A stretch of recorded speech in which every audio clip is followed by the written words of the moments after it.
السلام عليكم. في سنة 2013 برشلونة، ريال مدريد ومانشستر سيتي وليفربول وكثير من فرق أوروبا تخاطبت على نجم عالمي في البرازيل يسمى نيمار جونيور. نيمار جونيور في سنة 2013 ظهر بأداء خرافي لم يظهر عليه لاعب في تاريخ البرازيل في نادي سانتوس. نيمار جونيور حطم كل الأرقام في نادي سانتوس البرازيلي، يعني نيمار جونيور فرض اسمه في عالم كرة القدم رسميا في نادي سانتوس البرازيلي. لكن الحرب كانت بين برشلونة وريال مدريد على هذا النجم العالمي. برشلونة بعقلية لابورتا العالمية آنذاك، وبعقلية ريال مدريد فلورنتينو بيريز ولا نجم عالمي يزحف من أنظار ريال مدريد. كانت ريال مدريد تريد أن تظفر بخدمات نيمار جونيور، كريستيانو رونالدو، كريم بنزيما، ثلاثي تاريخي تصنع به الأمجاد آنذاك في ذلك الوقت. لكن برشلونة كان لديها رأي آخر، وأرادت أن تملك نيمار جونيور، ليونيل ميسي وأنظاره على لويس آنذاك.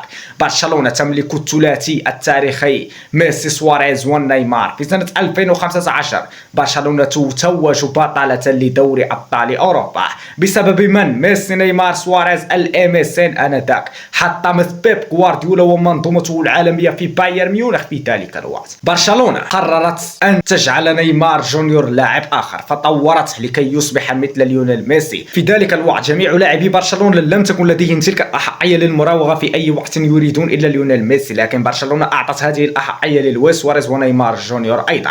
هنالك ظهر شكل مغاير للام اس ان في تلك المواسم، خصوصا في موسم 2017. أولا لنبدأ بإيجابيات هذا الموسم العظيم.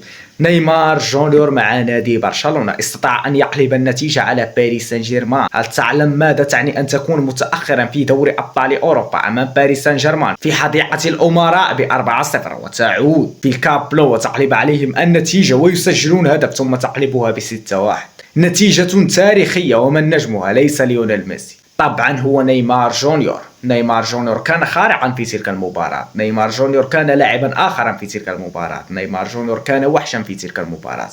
قلبت برشلونة الطاولة على نادي باريس سان جيرمان، ثم في ربع النهائي تسقط برشلونة بثلاثية أمام يوفنتوس، ثم تأتي المباراة الإيابية. نيمار جونيور بنفس الأداء الذي قلب به النتيجة على باريس سان جيرمان أيضا يظهره في مباراة أخرى أمام يوفنتوس. برشلونة بشكل مغاير في ذلك الموسم، ثلاثي الأمام هو من يقود برشلونة إلى الانتصارات. لكن هذه المباراة لم تكن مباراة موفقة مثل مباراة باريس سان جيرمان. خرجت برشلونة من دوري أبطال أوروبا. هنالك أنظار خفية أصبحت تلحق نيمار جونيور أينما رحل وارتحل. باريس سان جيرمان أصبحت تريد نيمار جونيور بأي شكل ممكن، فباريس سان جيرمان لديه عقدة وتريد أن تحلها في ذلك الوقت. أنظار باريس سان جيرمان أصبحت كلها متجهة إلى نيمار جونيور لاعب برشلونة. لكي نتكلم بمنطقية، المشكل لم يكن في نيمار، المشكل كان في الرقم المهول الذي قدمه نادي باريس سان جيرمان إلى نادي برشلونة مقابل نيمار. قدم نادي باريس سان جيرمان 222 مليون يورو مقابل نيمار جونيور. هذا الرقم مرعب في هذا الوقت. يعني في وقتنا الحالي يمكن أن تجد كيليان مبابي يساوي 200 مليون يورو، إيرلينغ هالاند يساوي 200 مليون يورو، لكن هذا بعد التضخم. لكن قبل التضخم الذي صار في الكورونا كان هذا الرقم مرعب جدا، وكأنك الآن تقدم في لاعب 600 مليون يورو لكي تظفر بخدماته. من سوف يرفض هذا الرقم؟ نيمار جونيور لم يرفض هذا الرقم الكبير، لكن مشكلة نيمار جونيور هو أنه لم يتألق في نادي باريس سان جيرمان مثل ما كان يفعل في نادي برشلونة. الشغف انطفأ إلى نيمار جونيور واستمر في التمتع بحياة الأموال. يعني نيمار جونيور لم يصبح لديه ذلك الشغف الكبير على مباراة لكرة القدم. نيمار جونيور كان يقاتل من أجل كرة القدم في نادي برشلونة، كان يحارب، كان يريد أن يتوج بطلا بالكرة الذهبية، كان يريد أن يتوج بطلا لدوري الأبطال، كان يريد أن يكون بطلا لكأس العالم في سنة 2018 مع المنتخب البرازيلي. لكن نيمار جونيور لم يفعل شيء، ولم يفعل نصف هذا في نادي باريس سان جيرمان. هذا ما أدى إلى مسيرة لا تليق بوجه نيمار جونيور في نادي باريس سان جيرمان.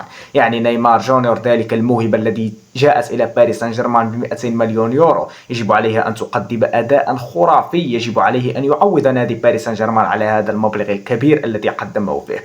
حتى أن كيليان مبابي الذي جاء بأقل من هذا الثمن إلى نادي باريس سان جيرمان قدم أداء أفضل من نيمار جونيور في نادي باريس سان جيرمان، وأصبح الهداف التاريخي لنادي باريس سان جيرمان، وأصبح الهداف التاريخي للدوري الفرنسي. نيمار جونيور لم يتألق مع نادي باريس سان جيرمان، لكن موهبة نيمار ما زلنا نراها فيه. نيمار عندما يريد أن يعطي، عندما يريد أن يلعب على الفرديات، نرى نيمار جونيور الذي نعرفه. مباراة باريس سان جيرمان وبايرن ميونخ في دوري أبطال أوروبا لسنة 2020 ظهر أداء خرافي لنيمار جونيور في تلك المباراة. في كأس العالم الأخير أمام كرواتيا ظهر نيمار جونيور بأداء خرافي. أنا شخصيا توقعت بأن نيمار جونيور سوف يصبح ملكا لكرة القدم يوما ما، وتوقعت بأنه سوف يكون ولي عهد ليونيل ميسي في برشلونة، وتوقعت بأنه قد يتفوق على ليونيل ميسي. حتى توقعت من هذا اللاعب ما قدمه في مسيرته الكروية. هذا اللاعب كان يملك القوة، وكان يملك الشهرة، وكان يملك الموهبة، وكان يملك كل شيء على أن يتألق، لكن هذا اللاعب لن يتألق. حتى الإعلام كان يساند نيمار جونيور دائما، لكن نيمار لم يريد أن يتألق. هو شخصيا من اختار هذه المسيرة،